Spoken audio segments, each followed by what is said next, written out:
Hello students, welcome to our YouTube channel your BSc guide. आज के इस video में हम बीएससी थर्ड सेमेस्टर केमिस्ट्री के यूनिट नंबर 4 को पढ़ रहे थे, जिसका नाम है काइनेटिक थ्योरी ऑफ गैसेस। उसका आज क्लास नंबर 4 होने वाला है। काफ़ी ज़्यादा इम्पॉर्टेंट होने वाला है क्योंकि ये क्वेश्चन एग्जाम में पूछा गया है कि difference between ideal gas and real gas. और भी इसमें कुछ छोटे छोटे टॉपिक्स हैं जिसको मैं आप लोगों को इसी वीडियो में कवर कराऊंगी। तो 2 से 3 लेक्चर और बनने वाले हैं, नहीं तो आप लोगों का पूरा ये यूनिट कंप्लीट हो जाने वाला है। और मैंने आप लोगों को बताया था ये यूनिट काफ़ी ज़्यादा इंपॉर्टेंट है, इससे बहुत सारे क्वेश्चन पूछे जाते हैं और ये इम्पॉर्टेंट यूनिट में भी मैंने आप लोगों को बताया हुआ है। अगर आपने और सारी वीडियोस इसकी नहीं देखी हुई है, 3 क्लासेस ऑलरेडी हो चुकी है, अगर आपने नहीं देखी है तो बीएससी थर्ड सेमेस्टर केमिस्ट्री की प्लेलिस्ट मैंने क्रिएट की हुई है। आप प्लेलिस्ट वाले सेक्शन पे जाएंगे तो आप लोगों को बीएससी थर्ड सेमेस्टर केमिस्ट्री की प्लेलिस्ट मिल जाएगी। अगर आपको नहीं मिलती है तो आप इस वीडियो के डिस्क्रिप्शन बॉक्स में भी मैं आप लोगों के लिए प्लेलिस्ट का लिंक प्रोवाइड करती हूँ, आप वहाँ से जाकर के भी देख सकते हैं। काफ़ी ज़्यादा इंपॉर्टेंट क्लास थी, मैंने काइनेटिक थ्योरी ऑफ गैसेस को बताया हुआ है, उसके पॉस्टुलेट्स क्या होते हैं, इसका इक्वेशन क्या होता है और मॉलिक्यूलर वेलोसिटीज़ वगैरह सब कुछ मैंने आप लोगों को बता दिया हुआ है। आज क्लास नंबर 4 होने वाली है। उससे पहले मैं आप लोगों को बता दूं, आप वीडियो को स्किप करके बिल्कुल मत देखिएगा, ना ही वीडियो को बहुत ही फास्ट देखिएगा। इससे क्या होता है कि मैं आप लोगों को जैसे कोई इंपॉर्टेंट बात बताती हूँ तो बहुत ही तेज़ी से चलेगा तो आप लोगों को समझ में नहीं आएगा, जो आप लोगों के एग्ज़ाम के लिए हेल्पफुल है।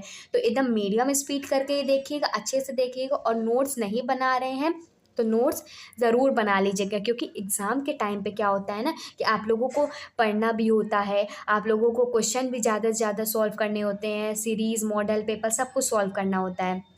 तो आप लोग उस टाइम पे नोट्स नहीं बना पाएंगे। तो अभी ही आप लोगों के पास टाइम है, वीडियो को पॉज करिए, कॉपी पेन ले आइए, नोट्स बनाते हुए चलिए। और जो मैं आप लोगों को लिखवाती हूँ बहुत ही ज़्यादा इंपॉर्टेंट होता है, और जितना ही इम्पॉर्टेंट है आप लोगों के सिलेबस में, आप लोगों के टॉपिक में, उतना ही चीज़ मैं कवर कराती हूँ ताकि आप लोग इसे पढ़ के अच्छे से अच्छे नंबर गेन कर सकें।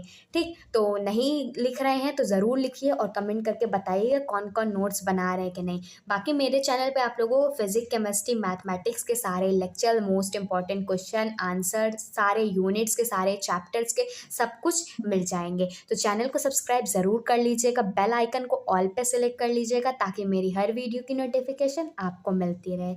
ये जो क्वेश्चन है ये काफ़ी बार एग्जाम में पूछा गया और ये मोस्ट इंपॉर्टेंट क्वेश्चन में भी मैं आप लोगों को प्रोवाइड करूँगी। बाकी मैंने आप लोगों के लिए मोस्ट इंपॉर्टेंट क्वेश्चन की सीरीज़ स्टार्ट कर दी है, जिसमें मैंने यूनिट 1, 2 और भी यूनिट के क्वेश्चंस को प्रोवाइड कर दिए हैं, चाहे वो रिटन बेसिस पे हो चाहे एमसीक्यूज बेसिस पे हो। मैं हर एक तरह का क्वेश्चन प्रोवाइड कर रही हूँ ताकि आप लोगों का रिटन एग्जाम हो तो रिटन के लिए प्रिपरेशन करें, लेक्चर्स को देखिए और सारे क्वेश्चन को सॉल्व करिए। एमसीक्यूज पेपर होता है तब भी आप लोग लेक्चर्स को देखिए, ऐसा नहीं है कि लेक्चर्स देखे बिना सब कुछ होने वाला है। एमसीक्यूज़ में तो और ज़्यादा ध्यान देना पड़ता है क्योंकि हर एक टॉपिक से किसी भी तरह का क्वेश्चन बन सकता है। ठीक, तो आप लोगों के लिए क्वेश्चंस प्रोवाइड करना स्टार्ट कर रही हूँ। बाकी इसके 2-3 लेक्चर्स और बनेंगे तो ये यूनिट ख़त्म हो जाएगा, यह चैप्टर ख़त्म हो जाएगा, फिर मैं आप लोगों के लिए इसके भी क्वेश्चंस को भी प्रोवाइड कर दूंगी। और लास्ट में मैं आप लोगों को एक रिवीजन वीडियो भी दूंगी ताकि उससे आप लोग रिवाइज कर सकें, लेकिन उससे पहले सारे लेक्चर्स को अच्छे से देखिएगा। पूछा जाता है कि आइडियल गैस जो कि PV is equal to NRT है, इसे हम लोग आइडियल गैस को ही तो फॉलो करते हैं। तो आइडियल गैस और रियल गैस जो होती है, आइडियल गैस ऐसी गैस होती है जो कि कुछ कंडीशन को ही फॉलो करती है, आइडियल कंडीशन को ही फॉलो करती है। और रियल गैस कुछ ऐसी गैसेस होती हैं जो कि कुछ गैस लॉज को फॉलो करती हैं और कुछ ये फार्मूला को भी फॉलो करती हैं। ठीक, तो दोनों गैस को अच्छे से हम लोग देखेंगे। आइडियल गैस को हिंदी में आदर्श गैस भी कहते हैं। सबसे पहला पॉइंट इसमें आप लोग लिखेंगे और इसमें पॉइंट्स में आंसर लिखेंगे तभी आप लोगों को अच्छे नंबर मिलेंगे। क्वेश्चन ऐसे ही पूछा जाएगा, difference between ideal gas real gas. आप लोग चाहे तो आइडियल गैस के बारे में ऊपर लिख सकते हैं, रियल गैस के बारे में नीचे लिख सकते हैं, ऐसा भी कर सकते हैं। लेकिन मैं आप लोगों को पूरा प्रेजेंटेशन के थ्रू ही सब कुछ बताती हूँ कैसे आप लोगों को एग्जाम में एक साइड आप आइडियल गैस डाल लीजिए और दूसरे साइड आप रियल गैस डाल लीजिए और बीच से एक लाइन खींच दीजिए। तो जो आइडियल गैस होती है, जितने भी गैस लॉ मैंने आप लोगों को बताया, Boyle's law, Charles law, Avogadro law, Dalton's law, सारी गैस को फॉलो करती है और इसका टेम्परेचर और प्रेशर किसी भी कंडीशन में हो और ये फॉलो करती है। आदर्श गैस होती है मतलब सब चीज़ को ये फॉलो करती है। तो पहला पॉइंट यही हो गया। और रियल गैस जो होती है सिर्फ बॉयल्स लॉ को फॉलो करती है और कुछ स्पेसिफिक टेम्परेचर और कंडीशन में। ठीक, आप लोगों को दिख रहा है, टेढ़ा तो नहीं है? तो पहला पॉइंट यही लिखेंगे, पहला पॉइंट डालेंगे आइडियल गैस ओबेज का मतलब फॉलो करती है ऑल गैस लॉ, गैसेस नहीं, ऑल गैस लॉ अंडर और conditions of temperature and pressure. आप लोग एंड लिखिएगा, AND एंड लिखिएगा, इस तरह सिंबल मत बनाइएगा ना तो कभी कभी एग्जामिनर कंफ्यूज भी हो जाता है। आइडियल गैस जो होती है सारे गैस लॉ को फॉलो करती है, चाहे किसी भी टेम्परेचर और या प्रेशर में रखा गया हो। लेकिन रियल गैस ऐसा नहीं करती है। तो लिखेंगे आगे, real gas obeys gas law. कौन सा गैस लॉ फॉलो करती है? ओनली, इसमें लिख लीजिए only Boyle's law. Real gas जो होती है सिर्फ गैस बॉयल्स लॉ को ही फॉलो करती है, जो कि एक गैस लॉ है अंडर लो प्रेशर। प्रेशर कैसा होना चाहिए? लो होना चाहिए। Under low pressure and high temperature. इसमें कह रहा है कि आइडियल गैस जो होती है सारे गैस लॉ को फॉलो करती है, चाहे Boyle's law, Charles law, Avogadro law हो, सब चीज़ को फॉलो करती है। और चाहे जो कंडीशन पे दे दिया जाए, चाहे जितना टेम्परेचर दे दिया जाए, चाहे प्रेशर दे दिया जाए, ये सब कंडीशन में फॉलो करती है। लेकिन जो रियल गैसेस होती हैं ये सिर्फ बॉयल्स लॉ को फॉलो करती है और उसमें भी कंडीशन है कि उसका प्रेशर लो होना चाहिए और हाई टेम्परेचर होना चाहिए। ठीक, सेकेंड पॉइंट है, इसमें इसका फॉर्मूला होता है कि ये PV is equal to NRT equation को फॉलो करती है। तो लिखेंगे आइडियल गैस ओबेज इक्वेशन। जो आइडियल गैस होती है इस इक्वेशन को फॉलो करती है, PV is equal to NRT equation को फॉलो करती है। ठीक, और जो वंडरवॉल गैस होती है, सॉरी, रियल गैस जो होती है, real gas obeys van der Waals equation.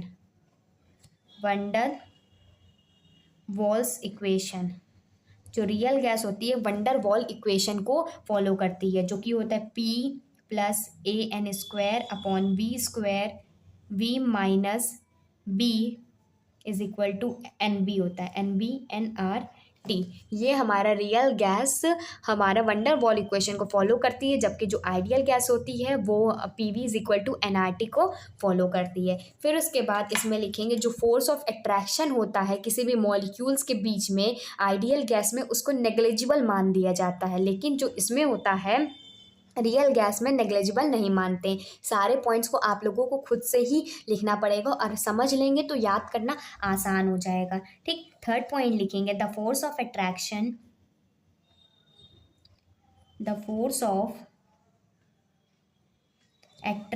among the molecules of the ideal gas are negligible. जो फोर्स ऑफ अट्रैक्शन या रिपल्शन फोर्स भी जो होता है किसी भी मॉलिक्यूल के बीच में लगता है तो वो नेग्लेजिबल कर दिया जाता है, मतलब हटा दिया जाता है। और इसका थर्ड पॉइंट है कि नॉट नेग्लेजिबल। तो यहाँ पर लिखिएगा the force of attraction among the molecule of the real gas, यहाँ से लिख देती हूँ, इतना पूरा लिखना है, फिर लिखना है of the real gas are not negligible. Negligible.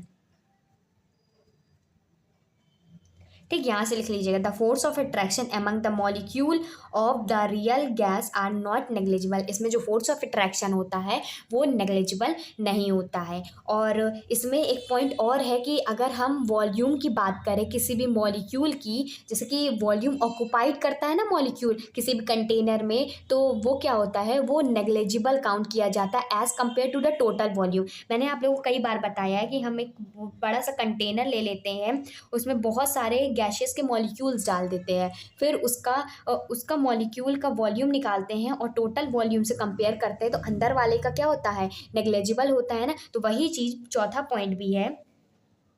Fourth point next page से डाल लेते हैं, थोड़ा सा लेंदी हो सकता है। ठीक, फोर्थ पॉइंट डालेंगे, दिख रहा है आप लोगों को। फोर्थ पॉइंट लिखेंगे, volume occupied by the molecule, जो मॉलिक्यूल वॉल्यूम ऑक्युपाइड करता है is negligible as compared to the total volume occupied by the gas.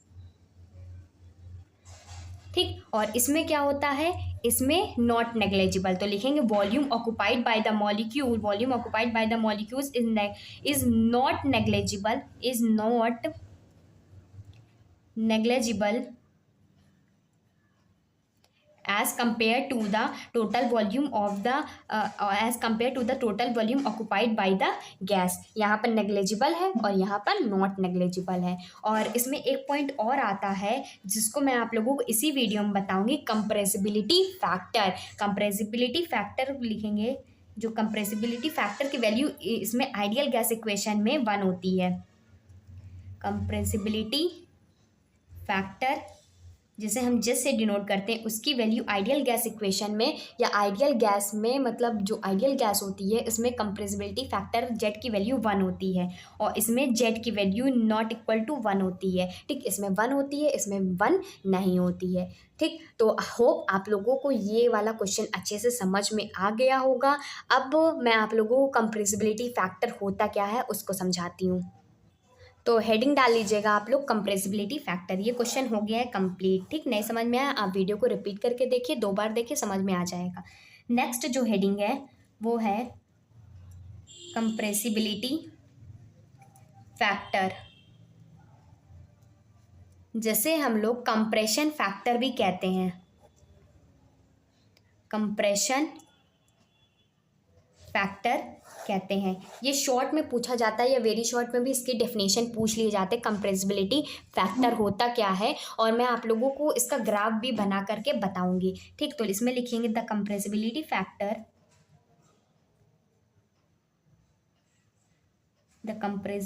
Factor of gases. अलग अलग गैसेस का अलग अलग कंप्रेसिबिलिटी फैक्टर होता है, तो ये एक्सप्लेन करता है, explain the compressibility factor of gases, explain about the devotion of the gas।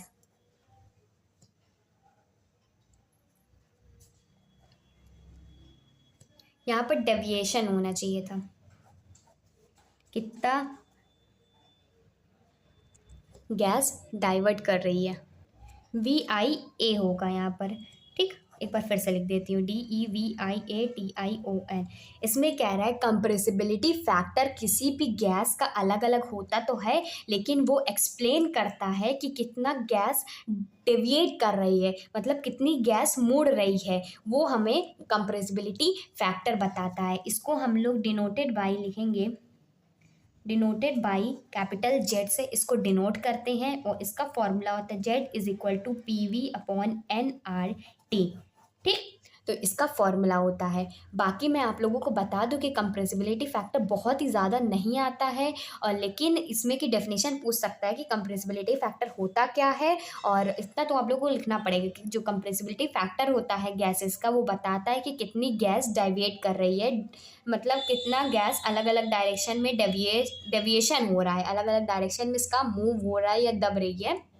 ठीक, इसको कैपिटल जेड से डिनोट करते हैं। Z is equal to P V upon N R T होता है। लेकिन एक कंडीशन नोटिस की गई कि अगर हम टेम्परेचर को कांस्टेंट रख दिया जाए तब हमारी कैसे गैस जो होती है डाइवेट करती है। तो उसका एक ग्राफ है जो कि काफ़ी ज़्यादा इम्पॉर्टेंट है।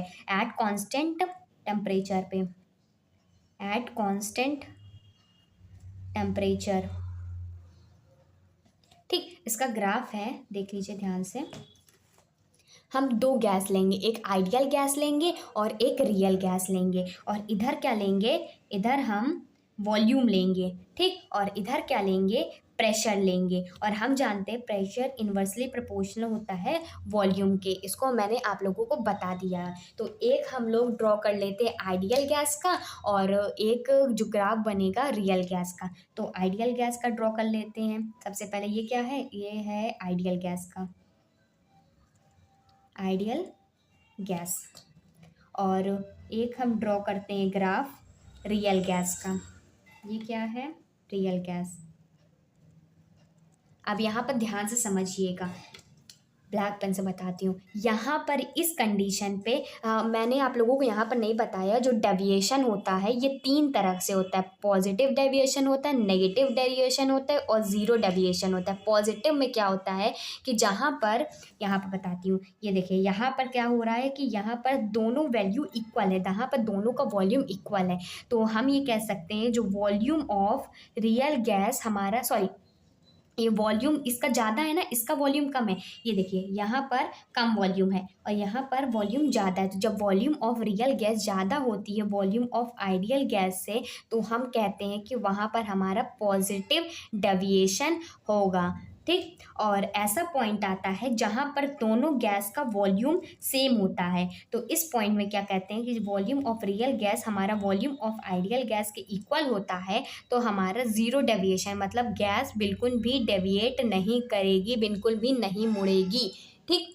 तो ये इतना समझ में आया आप लोगों को कि कांस्टेंट टेम्परेचर को कांस्टेंट रख दिया, प्रेशर और वॉल्यूम के बीच में ग्राफ है, एक आइडियल गैस का बनाया, एक रियल गैस का बनाया, ठीक। समय के साथ हो रहा है ये, प्रेशर जब हमारे ज़्यादा था और वॉल्यूम हमारा बढ़ता चला जा रहा था, ऐसा, और ऐसे ये बन गया, ठीक। अगर इस पॉइंट पे देखें तो यहाँ पर क्या है कि हमारा रियल गैस का वॉल्यूम ज़्यादा है as compared to the ideal gas, तो हम ये कह सकते हैं पॉजिटिव डेविएशन हुआ। जब हमारा एक ऐसा पॉइंट आएगा जहाँ पर इन दोनों मीट होगी और उन दोनों का वॉल्यूम सेम होगा, इक्वल होगा, तो ये हमारा ज़ीरो डेविएशन हो गया। और एक ऐसा पॉइंट है जहाँ पर ये इसका वॉल्यूम ज़्यादा है, आइडियल गैस का वॉल्यूम ज़्यादा है और रियल गैस का कम है, सॉरी, हाँ, रियल गैस का वॉल्यूम जो है कम है, ये इसका ज़्यादा है ना, आइडियल गैस का ज़्यादा है, आइडियल गैस का ज़्यादा है, रियल गैस का कम है। थोड़ा कंफ्यूज हो रही हूँ, थोड़ा सा ध्यान रखिएगा कि ये आइडियल गैस और रियल गैस में कंफ्यूज आप भी मत होइएगा। मैंने भी एग्जाम के टाइम कंफ्यूज हुआ है तो कैसे क्या है, ठीक। तो यहाँ पर क्या है कि ये वॉल्यूम ऑफ रियल गैस, जो रियल गैस का वॉल्यूम है वो हमारा कम है। ये देखिए कम है ना यहाँ पर रियल गैस का वॉल्यूम, और यहाँ पर क्या है, आइडियल गैस है। ये हमारा वॉल्यूम ऑफ आइडियल गैस का वॉल्यूम ज़्यादा है। तो ये यहाँ पर कैसा डेविएशन होगा, यहाँ पर नेगेटिव डेविएशन होगा। एक बार मैं फिर बता देती हूँ, आप लोग कन्फ्यूज़न ना हो। जहाँ पर रियल गैस का वॉल्यूम ज़्यादा होता है, आइडियल गैस का कम होता है, वहाँ पॉजिटिव डेविएशन होता है। जहाँ पर दोनों का वॉल्यूम इक्वल होता है वहाँ ज़ीरो डेविएशन होता है। जहाँ पर रियल गैस का कम होता है, आइडियल गैस का ज़्यादा होता है, वहाँ पर नेगेटिव डेविएशन होता है। होप आप लोगों को समझ में आ गया होगा। नहीं समझ में आया वीडियो को रिपीट करके देखिए, मैं बहुत ही धीमे धीमे अच्छे से समझा रही हूँ ताकि आप भी कंफ्यूज ना हो और मैं भी कंफ्यूज ना हो। अब जो नेक्स्ट टॉपिक आता है वो है collision diameter, collision number, collision frequency. ये सारी स्मॉल टॉपिक्स है जिसको शॉर्ट में एग्जाम में पूछा गया या शॉर्ट नोट में भी ये क्वेश्चन पूछे जा सकते हैं, ठीक। तो अब नेक्स्ट हेडिंग डालेंगे कोलिजन डायमीटर। नेक्स्ट हेडिंग पड़ेगी कोलिजन डायामीटर। कोलिजन डायमीटर तो कई बार एग्जाम में पूछा भी गया है और डिफाइन करके पूछा जाए। जैसे कि हमारे पास दो गैस के मॉलिक्यूल ले लेते हैं, एक मॉलिक्यूल ए है और एक मॉलिक्यूल बी है, इसका कुछ सेंटर होगा, इसका भी कुछ सेंटर होगा। इस सेंटर की जो डिस्टेंस होती है इसी को हम लोग कोलिजन डायमीटर के नाम से कहते हैं और इसको डी से भी डिनोट करते हैं और सिग्मा से भी डिनोट करते हैं। दो गैसियस मॉलिक्यूल के सेंटर से जो डिस्टेंस होती है उसी को कोलिजन डायमीटर कहते हैं। सिंपल लैंग्वेज में बस डी से डिनोट करते हैं, सिग्मा से भी डिनोट करते हैं। तो इसमें डेफिनेशन लिखेंगे, the distance between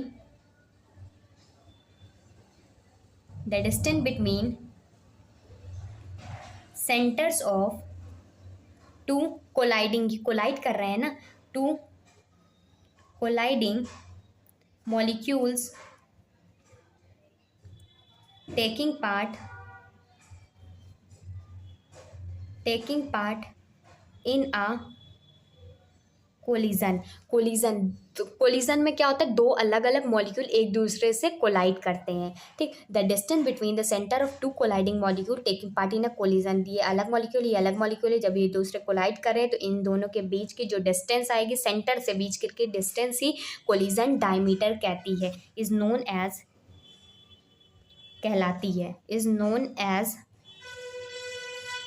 collision diameter. ठीक, नेक्स्ट पॉइंट इसमें लिखेंगे डिनोटेड बाय सिग्मा और डी से इसको डिनोट करते हैं। ठीक, और इसका एक फॉर्मूला भी होता है, लिख लीजिएगा फॉर्मूला सिग्मा या डी का फॉर्मूला होता है MRT 1/2 अपॉन पाई 3/2 N ईटा क्या है, इसको विस्कोसिटी कहते हैं। विस्कोसिटी आप लोगों ने क्लास 12th में अच्छे से पढ़ा होगा, जो फ्लूइड में विस्कोसिटी वगैरह होती है। ठीक, एम मास है, आर गैस कांस्टेंट है, टी टेम्परेचर है, एन नंबर ऑफ मोल्स है। और कुछ जो कोलिजन डायमीटर है मैं आप लोगों को गैसियस के बता देती हूँ ताकि आप लोगों को एग्जाम में जैसे शॉर्ट में पूछ लिया गया तो MCQs में क्वेश्चन ये ज़्यादा आता है कि आप लोग H2 का कोलिजन डायमीटर बताइए, तो ये सब पता होना चाहिए। और आपके एग्जाम में भी जैसे कोलिजन डायमीटर के बारे में पूछा गया तो आपने सबसे पहले डेफिनेशन लिख दी, डिनोट किससे करते हैं वो लिख दिया, फिर उसके बाद इसका फॉर्मूला भी लिख दिया, फिर उसके बाद आप लोग अलग अलग गैसियस मॉलिक्यूल का अलग अलग कोलिजन डायमीटर भी बता सकते हैं। तो एक साइड लिखेंगे गैस और एक साइड लिखेंगे कोलिजन डायमीटर। H2 मॉलिक्यूल का देख लेते हैं, हाइड्रोजन मॉलिक्यूल, और ये हमेशा दो मॉलिक्यूल का ही निकालेंगे। इसमें बहुत रेयर केस होता है, जैसे कि हीलियम क्या होता है, आइडियल गैस होती है, उसका हम लोग निकाल सकते हैं ना, उसका कोलिजन डायमीटर अलग होता है। लेकिन इसमें देखिएगा H2 का जो कोलिजन डायमीटर होता है वो होता है 2.73। और अगर हम हीलियम ले लेते हैं, 3-4 ले लेते हैं, हीलियम ले लेते हैं, नाइट्रोजन ले लेते हैं, ऑक्सीजन ले लेते हैं, कार्बन डाइऑक्साइड ले लेते हैं, इतना ज़्यादा पूछा जाता है। ठीक, हाइड्रोजन का कोलिजन डायमीटर 2.73 होता है, हीलियम का 2.18 होता है, इससे कम होता है। सबसे ज़्यादा कोलिजन डायमीटर जो होता है इसी का होता है, हाइड्रोजन का। फिर N2 का होता है, N2 का 3.78 होता है, नहीं सबसे ज़्यादा इसका होता है। ठीक, N2 का 3.98 होता है, ऑक्सीजन कितना होता है 3.61 होता है, और CO2 का भी 3.73 समथिंग होता है। हाँ, तो ये इतने हैं, इतने आप लोगों के एग्ज़ाम में पूछे जाते हैं, बाकी और भी हैं लेकिन उतना आप लोगों के एग्ज़ाम में ज़्यादा नहीं पूछे जाते हैं। H2 का 2.73 होता है, हीलियम का 2.18 होता है, नाइट्रोजन का N2 का 3.78 होता है, ऑक्सीजन का 3.61, CO2 का 3.73 होता है। तो ये हो गया कंप्लीट। होप आप लोगों को अच्छे से समझ में आ गया होगा। नहीं समझ में आया आप वीडियो को रिपीट करके देखिए। नेक्स्ट वीडियो में आप लोगों के लिए collision number, frequency, mean free path और डिपेंडेंस, छोटे छोटे टॉपिक्स हैं जो मैं आप लोगों को बताऊंगी नेक्स्ट वीडियो में। वीडियो बहुत लंबी नहीं करना चाहती हूँ, आप लोग भी अच्छे से देखिए, समझिए और मेरे चैनल को सब्सक्राइब कर लीजिएगा उससे, और नोटिफिकेशन बेल को ऑल पे सेलेक्ट कर लीजिएगा ताकि मेरी हर वीडियो की नोटिफिकेशन आपको मिलती रहे। वीडियो सच में अच्छी लगती है तो लाइक कीजिएगा, कमेंट करके बताइए बताइए आप लोगों को वीडियो कैसी लगी, हेल्पफुल लगी कि नहीं लगी। और आप लोगों को किसी और टॉपिक के ऊपर वीडियो चाहिए, जैसे कि मैंने आप लोगों के लिए टिप्स वाली प्लेलिस्ट बनाई है एग्ज़ाम टिप्स एंड ट्रिक्स की, तो उसमें मैंने आप लोगों को बताया भी हुआ है कैसे आप लोगों को प्रिपरेशन करनी है, अच्छे मार्क्स कैसे गेन करना है। और भी किसी टॉपिक के ऊपर वीडियो चाहिए, किसी चीज़ से रिलेटेड डाउट होता है चैनल में, ठीक, तो आप लोग कमेंट करके पूछ सकते हैं। मैं आप लोगों के सारे कमेंट्स का रिप्लाई देती हूँ, कोई एक आध ही छूट जाता होगा, नहीं तो मैं सारे बच्चों का रिप्लाई दे देती हूँ, ताकि आप लोगों को किसी तरह का डाउट ना रहे। एग्ज़ाम से रिलेटेड डाउट है या आप लोगों के पेपर पैटर्न के ऊपर भी मैंने वीडियो बना दी है, लैंग्वेज किस लैंग्वेज में लिखना है वो भी मैं आप लोगों को बता दूंगी, जल्दी वीडियो उसकी प्रोवाइड कर दूंगी, या प्रोवाइड की भी हुई है मैंने शायद, हाँ की हुई है। तो आप लोग वीडियो को पॉज करिएगा, नोट्स बनाते हुए चलिएगा, नोट्स आपके वीडियो के लिए हेल्पफुल होगी आपके एग्ज़ाम के लिए। और मैं सारे यूनिट के मोस्ट इंपॉर्टेंट क्वेश्चन प्रोवाइड कर दूंगी, जैसे ये यूनिट ख़त्म होता है तो मैं इसके रिटन क्वेश्चन और एमसीक्यूज क्वेश्चन सब कुछ प्रोवाइड कर दूंगी। तो अच्छा लगता है तो लाइक कीजिएगा, ज़्यादा से ज़्यादा शेयर कीजिएगा, चैनल को सब्सक्राइब कर रख लीजिएगा, बेल आइकन को ऑल पर सेलेक्ट करके रख लीजिएगा, ताकि मेरी हर वीडियो की नोटिफिकेशन आपको मिलती रहे। Good bye and stay safe.